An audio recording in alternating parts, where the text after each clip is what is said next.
Et à présent, j'accueille Vanessa. Bonjour Vanessa. Oui, bonjour Alexandre. Bienvenue à l'antenne de Sud Radio, Vanessa. Merci beaucoup, c'est gentil de m'accueillir. Merci à vous. Vous nous appelez de quelle ville, Vanessa, pardon. Chamonix. Chamonix. Vanessa, vous, la pleine lune, est-ce que vous êtes sensible aux rayons de cette lune et notamment de cette pleine lune ?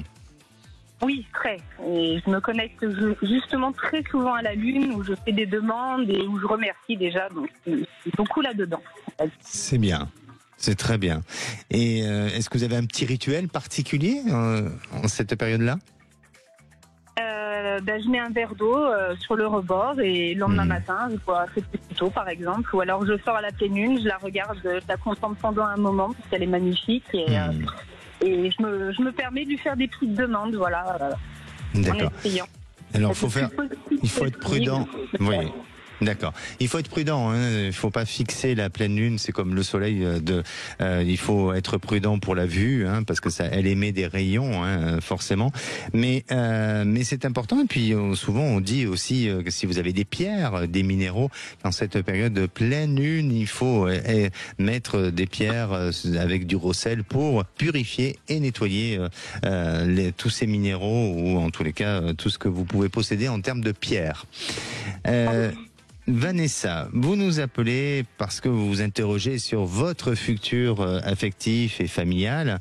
Vous avez été en couple durant 5 ans et ça s'est pas très très bien passé. Racontez-nous un petit peu votre histoire. Alors j'ai rencontré un homme donc, le 1er août 2025 où j'ai eu vraiment un coup de cœur pour cet homme-là puisqu'on avait vraiment beaucoup de points en commun. Il était gentil, respectueux, très souriant. Et puis voilà, on s'est mis très vite ensemble dans une belle relation. J'ai senti quand même qu'il avait, on va dire, des petits soucis affectifs, c'est-à-dire qu'il était un petit peu possessif. Si je répondais pas tout de suite au téléphone, il le prenait assez vite très mal. Dès le départ, il a été comme ça envers vous ? Ouais, un petit peu. On sentait qu'il y avait tout de suite la peur du rejet. Donc voilà, je lui ai exprimé simplement que malheureusement je ne pouvais pas être constamment sur mon téléphone à répondre et que c'était pas contre lui, mais que parfois je manquais de temps et que ça allait bien, qu'il n'y a pas de souci et que je me sentais très bien dans notre couple et que il n'y a pas de raison de s'en faire plus que ça. J'ai appris à le connaître davantage. J'ai compris que c'est un homme qui avait du mal avec les relations amoureuses et c'est un homme qui n'a pas d'amis. Voilà. Zéro ami dans son quotidien. Il est resté 6 ans tout seul à déprimer. Oui. Donc, en plus, quand il est arrivé dans ma vie, j'avais déjà 2 enfants. Donc, je comprenais que ça pouvait être difficile pour lui le quotidien. Donc, on va dire qu'à peu près 1 an après, il y a eu souvent des petites ruptures où il était souvent agacé, très colérique, il me faisait des petits problèmes sur du quotidien par rapport aux courses. On allait faire des courses ensemble. Moi, j'étais très bio, entre guillemets, je faisais très attention. Donc, c'est vrai que quand on passait à la caisse, effectivement, financièrement, pour lui, ça ne passait pas. Mais quand il disait, il n'y a pas de souci, moi, j'assume mon côté, il n'y a pas de problème. Et puis, quelquefois, quand on allait faire les courses, que c'est lui qui payait et que je lui demandais simplement à prendre, par exemple, un filet d'avocat, à arriver à la caisse, il me faisait tout un pataquès. Comme je lui disais, c'est dit juste des avocats. Si tu me dis que les avocats, c'est trop, c'est pas de souci. Je prends pas ou je prends sur mon compte. Donc voilà, j'ai senti qu'il y avait des petites tensions comme ça qui allaient peut-être être compliquées. Oui. Voilà. Et effectivement, c'est devenu de plus en plus compliqué. Quand je cuisinais pour tout le monde à la maison, il y avait trop. Oui. Il y a jamais trop. On fait réchauffer le lendemain, il n'y a pas de souci. Mais voilà, il lançait souvent le petit conflit, il cherchait le problème là où il n'y en avait pas. Il était étrange. Il était mal dans sa peau, je pense. Il est mal dans sa peau, il est mal dans sa tête. Au niveau du travail, il travaillait pas. Il me disait qu'au niveau du travail, c'était compliqué pour lui, qu'à chaque fois qu'il arrivait quelque part, ça fait mal. Donc je lui disais pareil, je le rassurais en me disant mais tu trouveras ta voie, il n'y a pas de souci, t'es intelligent, t'es quand même motivé, tu y arriveras. Donc il vit un mal-être en fait, tout simplement, non ? Oui. Qui est lié à son histoire passée et qu'il n'a pas su ensemble vouloir se prendre en main et essayer de s'améliorer et de faire en sorte de rendre la relation harmonieuse. C'est bien ça? Oui. Et vous avez un enfant ensemble en plus? Oui, parce que moi j'ai eu la chance d'avoir 2 premiers enfants d'une première relation. Et quand on en a eu parlé, voilà, il m'a dit qu'il aimerait bien, vu son âge, effectivement, connaître ce bonheur-là. Donc, je me suis dit, ok, c'est bon, je suis prête, il n'y a pas de souci. Et pendant la grossesse, ça s'est très bien passé. Après accouchement, c'est très bien aussi. Et puis, il est redevenu plus colérique qu'avant.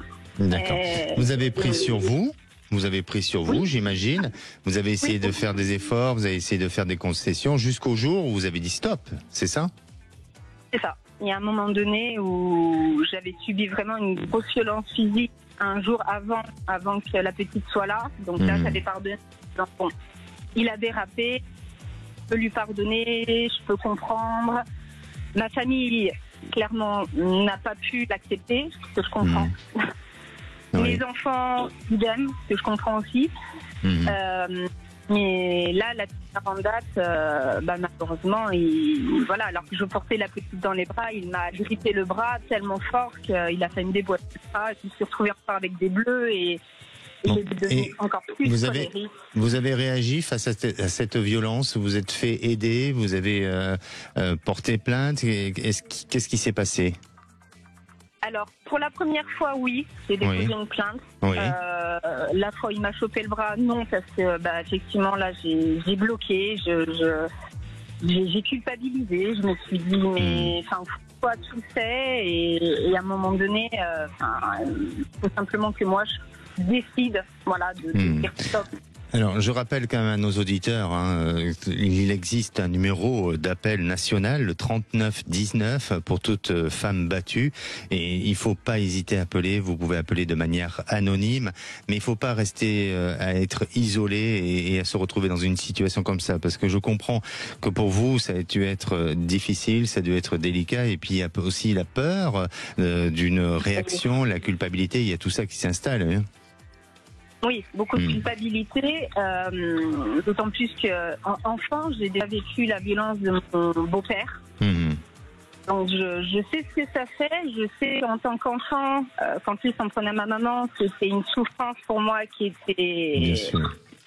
Alors, pardonnez-moi Vanessa, désolé, je ne veux pas vous couper la parole, mais comme on est un peu pris dans le temps, donc aujourd'hui cet homme, vous l'avez mis dehors et il est où aujourd'hui lui?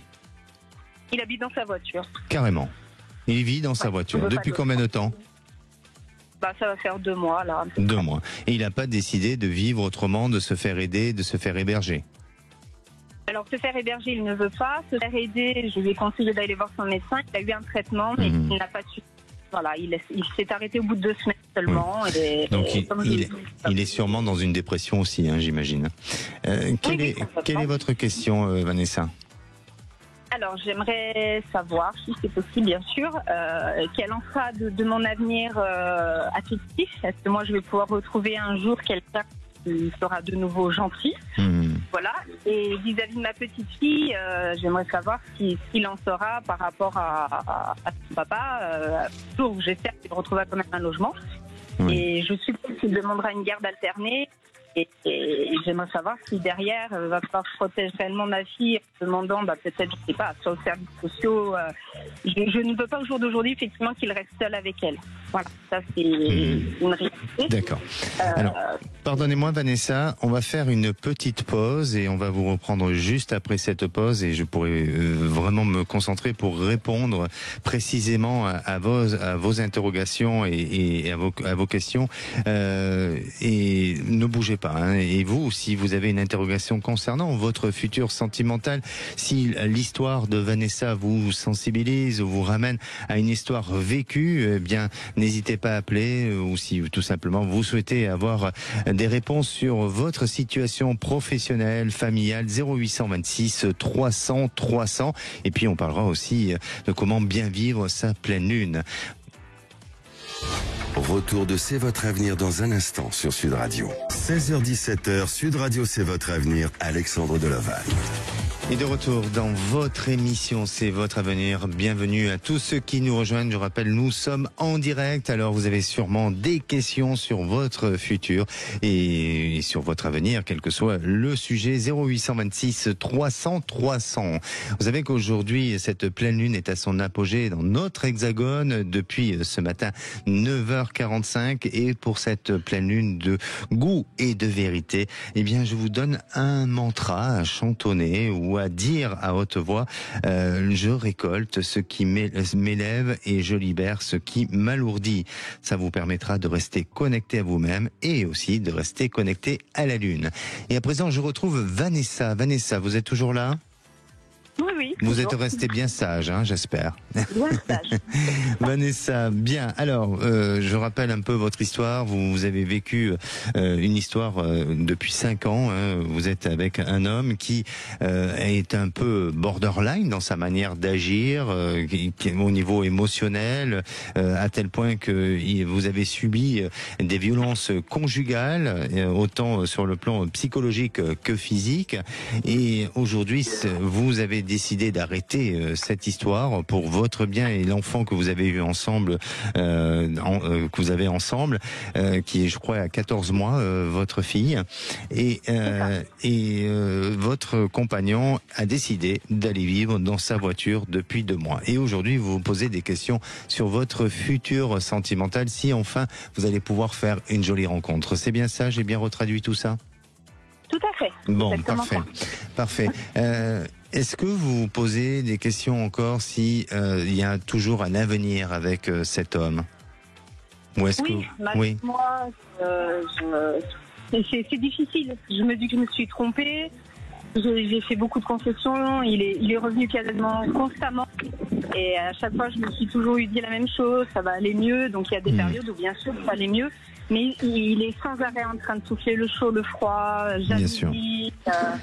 Alors, pour moi, de ce qui ressort, Vanessa, je crois qu'effectivement, il peut avoir des moments de lucidité, des moments de prise de conscience, des moments d'envie de changer, mais malgré tout, il y a chez lui quand même une grosse fragilité et il aurait besoin d'y avoir une prise en charge, de se faire aider, de se faire encadrer, de se faire accompagner pour justement repartir sur de nouvelles bases. Ça ne veut pas dire que c'est impossible, mais il faut le vouloir dans la vie. Et quand on se lève pas nous-mêmes et on se dirige pas vers le bon chemin, eh bien forcément ça nous amène sur des pistes qui parfois nous amènent vers la dérive, et c'est un peu son cas.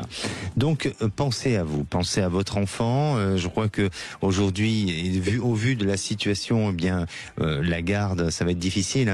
Lui étant dans une voiture, je pense pas que les juges vont décider, les juges des enfants vont décider de donner la garde à votre compagnon, et donc pour l'instant, pour moi, la situation elle est plutôt protégée, et je le sens pas pour autant plus vous ennuyer tant que ça. C'est par période, mais je sens que il va admettre ses erreurs et que à un moment donné, son comportement et son attitude va s'apaiser et se calmer. Par contre, sur votre réalisation future, il y a effectivement à nouveau une réalisation sentimentale qui semble se faire. Il faudra juste être prudente parce que lui, votre compagnon et enfin votre ex-compagnon, parce qu'on peut parler d'un ex-compagnon aujourd'hui, eh bien, il risque d'être un peu jaloux, de vouloir avoir un peu un regard dessus. Donc, à vous de vivre votre relation avec beaucoup de recul et avec beaucoup de discrétion.